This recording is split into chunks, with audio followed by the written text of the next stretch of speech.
Today on the CTV News at 5. Still no sign of a missing 23-year-old Medicine Hat woman, but a man charged in connection to her disappearance is before the court. Plus, flooding shuts down one of Lethbridge's most popular rec areas for several hours. And a Lethbridge swimmer gears up for the London Paralympics.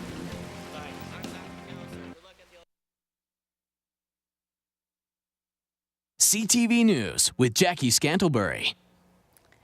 Good afternoon. A very brief court appearance today for the man charged in connection to the disappearance of a missing 23-year-old Medicine Hat nursing student. Friends last heard from Amy Lewis back on June 11th. Her vehicle was found on Thursday at the Park Lane Motel in Medicine Hat. Police strongly suspect foul play, and searchers have spent days looking by air, ground, and water, but there's still been no sign of Lewis. 34-year-old Jarrison Stupansky is charged with one count of accessory after the fact of murder in Lewis's disappearance. Stupansky's case was set over until June 26th. He has been remanded in police custody. A candlelight vigil for Lewis is planned for tonight, 10 p.m. at Police Point Park in Medicine Hat. Well, it's been 6 months since a former Lethbridge man disappeared from Vancouver, and his family and police are still working hard on bringing him home. 25-year-old Matthew Huzar went missing December 16th after attending a staff Christmas party in Vancouver. The Catholic Central graduate had moved to the Lower Mainland to attend the University of British Columbia. His family is offering a $10,000 reward. And they're also launching a new poster campaign to mark the 6-month anniversary of his disappearance. Vancouver police say they are still working very diligently on the case. If you have any information, you're asked to call your local police detachment. Luca Rocco Magnotta has pleaded not guilty in the body parts case. Appearing in a Montreal courtroom by video link this afternoon, Magnotta pledged to protect his innocence in the gruesome case that has made international headlines. He's accused of killing and dismembering Concordia University student Xuan Lin and mailing out his body parts to different places, including the Ottawa offices of the Conservative Party of Canada. Lin's head is still missing.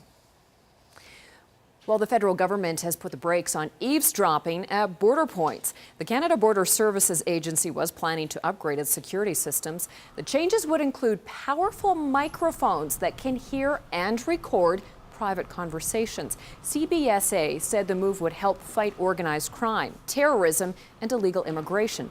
Many Canadians say it's an invasion of privacy. On a strike, do you think they will talk in the car? No. I mean, I think it's just an invasion of privacy. That's a privacy concern. As long as I'm in my car, then that should stay within the car. If that dialogue is being captured, what's it going to be used for? Who's going to be listening to it? How long is it going to be kept for? Now, because of outcry, Public Safety Minister Vic Taves today ordered a full privacy review, and it's to be completed by next year. In the meantime, any recordings that have already been made have to be destroyed. Investigators are looking into a case of arson in North Lethbridge. Fire destroyed a small detached garage in the 1300 block of 5A Avenue North. A neighbor called it in. Fire crews say the garage was engulfed in flames when they arrived, but they managed to keep it from spreading to any other buildings or fences. Damage is pegged at $13,000. The homeowner says he glanced out the back window around 10:30 Monday night and saw flames coming from the structure. He says it looked as if someone had dumped trash from 2 garbage containers against the back of the garage and then lit it on fire.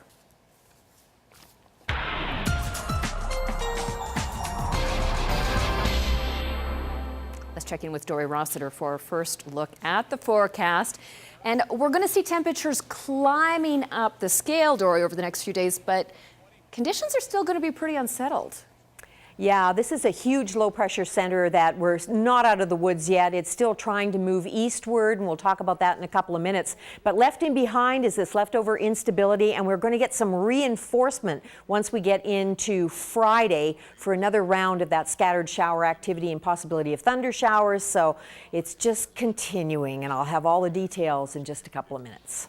Thanks, Dory. Well, speaking of the unstable weather conditions that we have been having, flooding closed one of the city's most popular rec areas for about 6 hours today. Early this morning, the city of Lethbridge shut down the access road to Indian Battle Park Fort Whoopop and the boat launch because rainwater was backing up onto the roads and parking lot. Crews were called to clear a catch basin near the entrance to Fort Whoopop. The flooding was caused by a broken storm sewer pipe just east of the fort. Rainwater was bypassing the drain and creating its own path down the slope, through the parking lot and across the roadways. City officials say there is no danger to the public, but residents are being urged to use caution when walking in the river valley because of the heavy rains. The storm drain system that comes down over the coulee behind us actually failed last week, and when the city of Lethbridge is still in the process of having it repaired, and due to the heavy rains over the last 24 hours, what you see now is the water's created its own channel, and it's thankfully not into the fort, but it's actually going through Elks Park right now to the river. It's significantly deep enough that if a small car went through, the potential is for it to stall out, but a pickup truck can actually pass through, no problems. Now, the road has since reopened, but several public events that were scheduled for picnic facilities in Indian Battle Park were canceled because of the flooding. There's been no damage to the fort, though, or the buildings inside Fort Whoopop. Southern Alberta farmers being urged to make some early decisions about whether or not to buy hail insurance after a series of those spring hailstorms in Western Canada. The most significant storm so far was that one on June the 5th when a tornado touched down near Taber. Hail accompanied that storm, causing damage around Taber, Rentham, Warner, and Enchant. Agriculture officials say seeding was early in this region, so the hail caused damage to both conventional and specialty crops. The Canadian Crop Hail Association says every year there are producers who get hit by storms before they get their insurance coverage in place. AltaLink says the company wants to work with landowners to find the best possible location for a proposed power transmission line in southern Alberta. A spokesperson says AltaLink is in the early stages of choosing the route for its $450 million Goose Lake to Etsicum Coulee project. Possible routes were presented to landowners in the Pincher Creek, Waterton areas during a series of open houses in recent weeks. A group of ranchers, though, concerned about the transmission line, are planning to meet in Twin Butte tonight. AltaLink says it's important they get feedback from area residents. It's really important for us. In fact, it's crucial at this time that we get this much information from people. We really want to find out as much as we can so that we can get to that lowest overall impact solution. And right now we have several options on the map, and those are just preliminary options that we will be taking out into the community and getting more feedback on. And then ultimately, a year from now, we will supply the AUC with what we call a preferred and alternate route. However, area landowners are questioning the need for the transmission line at all, and they say they have concerns over the impact on the environment, their health, and lifestyle. They plan to meet with their local MLAs and other government representatives tonight, 7 p.m. at the Twin Butte Community Hall. The City of Lethbridge and Fire Department honored 17 community heroes this morning. 11-year-old Dylan and 9-year-old Emma Rowley are among those being recognized for their selfless actions. The brother and sister called 911 when their dad was having a medical emergency. It's the 7th year for Community Heroes program. Fire officials say the recipients need to be recognized for their quick thinking and helping hand. Well, these people came to the help of their citizens, their neighbors, the folks in their community. They stepped forward and they took some risk and they put themselves in front of some danger to help another person, and that's absolutely the most important thing we can do to support one another in our community. We were watching a movie while our mom was out with someone, and our dad started having a seizure, so my brother called 911 and I called my mom and tried to see if our neighbors were home to get some help. How did you know what to do that day? I don't really know. I just knew distinctively that I should call 911. Well, how do you feel that you were recognized today and that you won this award? I feel pretty amazed. What about you? I feel proud of myself that I could get recognized.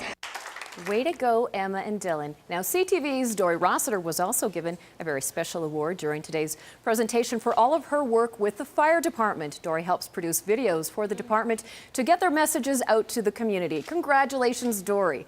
We've put a complete list of the community heroes on our Facebook page. Congratulations to all the recipients. Well, yet another music icon will play Lethbridge's NMAX Center, and this will be his second time. Keep a clean nose, wash your plain clothes. You don't need a weatherman to know which way the wind blows. Music legend Bob Dylan will play in Lethbridge at the NMAX Centre Saturday, August 11th. The concert will only be one of 3 Canadian stops during Dylan's summer tour. The 71-year-old will also play in Lloydminster August 10th and the Cranbrook Recplex on August the 12th. Dylan played in Lethbridge 4 years ago, and while he hasn't announced his set list for this year's concert, a number of his favorites are expected to be played again. Tickets go on sale this Friday, 10 o'clock. Well, managed intensive grazing isn't a new farming technique, but it is allowing area producers to think outside the box when it comes to making it work for them. We get more from this week's Mike LeBlanc with Farm TV. Managed intensive grazing, or rotational grazing, is a ranching practice where a large number of animals are put into a small field for a very short time period, then moved to another pasture to allow the plants to recover. Norm Ward practices managed intensive grazing on his ranch in the southern Alberta foothills. Our ranch is actually about 5 miles away from Head Smashed In Buffalo Jump. And really what we're doing is something that has happened for the last 5,000 years, where a grazing animal comes in and grazes and then goes away for a long period of time, allows the plant to regenerate and rest, and then a grazing animal comes back again. In our case, we move about once a day. Some people may move 2 or 3 times a day. Dividing a large pasture up with a conventional barbed wire fence can be expensive, so Norm came up with what he calls the Power Grazer, a portable, solar-powered electric fence system. We needed something very easily to move around, contain the animals, take the fence down, move the animals to another location. The animals can be used like a tool. We can use those animals by grouping them and concentrating them, or we can use them by spreading them out. And this is just another form of new technology that we can use to manage the cattle. Norm built the first generation of the Power Grazer for their own use, but that soon changed. We've built several units that we've used over the last 3 years on the ranch. As we built them, we had more and more of our neighbors come to us and say, well, could you build one of those for us? For more information, visit their website. Farm TV is brought to you by DA Building Systems. Coming up next, Dory's going to tell us more what we can expect in that unsettled forecast. On the markets today, though, a lot of rebounding as we see a lot of up arrows.